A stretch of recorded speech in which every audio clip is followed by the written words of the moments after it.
Hi friends, V4Cൻ്റെ ഏറ്റവും പുതിയ വീഡിയോയിലേക്ക് എല്ലാവർക്കും സ്വാഗതം. ഇന്നത്തെ വീഡിയോക്കകത്ത് ഞാൻ പറയാൻ വേണ്ടി പോണത്, ഇപ്പം നിങ്ങൾ അറിഞ്ഞു കാണും, എല്ലാ ഇരുചക്ര വാഹനങ്ങൾക്കും 2026 മുതൽ ABS നിർബന്ധമാക്കിയിരിക്കുന്ന ഒരു കാര്യം. ABS എന്ന് പറഞ്ഞാൽ എന്താണെന്ന് നിങ്ങൾക്ക് അറിയാമോ? ആൻറ്റി ലോക്ക് ബ്രേക്ക് എന്നാണ് ABSൻ്റെ പേര് എന്ന് പറയുന്നത്.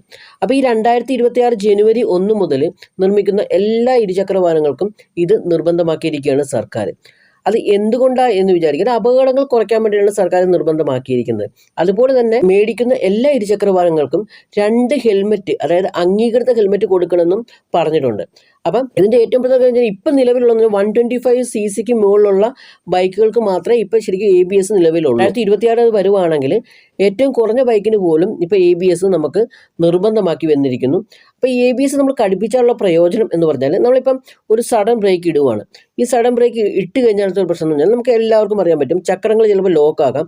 അതുപോലെ തന്നെ വണ്ടി തെന്നിപ്പോകാനൊക്കെ സാധ്യത വളരെ കൂടുതലാണ്. അതുമൂലം അപകടം വളരെ പെട്ടെന്ന് സംഭവിക്കുന്നതാണ്. പക്ഷേ നമുക്ക് ഈ ABS ഘടിപ്പിച്ച് കഴിഞ്ഞ് കഴിഞ്ഞാൽ ഇങ്ങനെ വരുന്ന അപകടങ്ങൾ വളരെ പെട്ടെന്ന് സംഭവിക്കത്തില്ല. അതുപോലെ തന്നെ ഈ അപകടങ്ങളുടെ നിരക്ക് കുറയുകയും ചെയ്യും.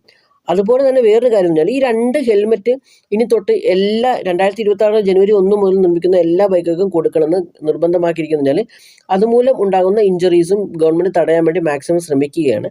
അപ്പം ഇത്രയും നല്ലൊരു ഓഫറാണ് കേന്ദ്ര ഗവൺമെൻറ് വെച്ചിരിക്കുന്നത്. അപ്പം നമുക്ക് അതൊന്ന് ഫോളോ ചെയ്തുകൊണ്ട് മുന്നോട്ട് പോകും. അപ്പം നെക്സ്റ്റ് നിങ്ങൾ 2026 ജനുവരി 1 മുതൽ നിർമ്മിക്കുന്ന വാഹനങ്ങൾ മേടിക്കുന്നവർ നിങ്ങളിത് കറക്റ്റായിട്ട് ഉണ്ടോ എന്ന് ചെക്ക് ചെയ്ത് നോക്കുക. അത് കഴിഞ്ഞതിന് ശേഷം മാത്രം നിങ്ങൾ വാഹനങ്ങൾ മേടിക്കുക. അപ്പോൾ ഇതുപോലുള്ള ഇൻഫോർമേറ്റീവ് ആയിട്ടുള്ള വീഡിയോസിന് വേണ്ടി ചാനൽ ലൈക്ക് ചെയ്തേക്കുക. അടുത്ത വീഡിയോ കാണുന്നവരെ ബൈ ബൈ.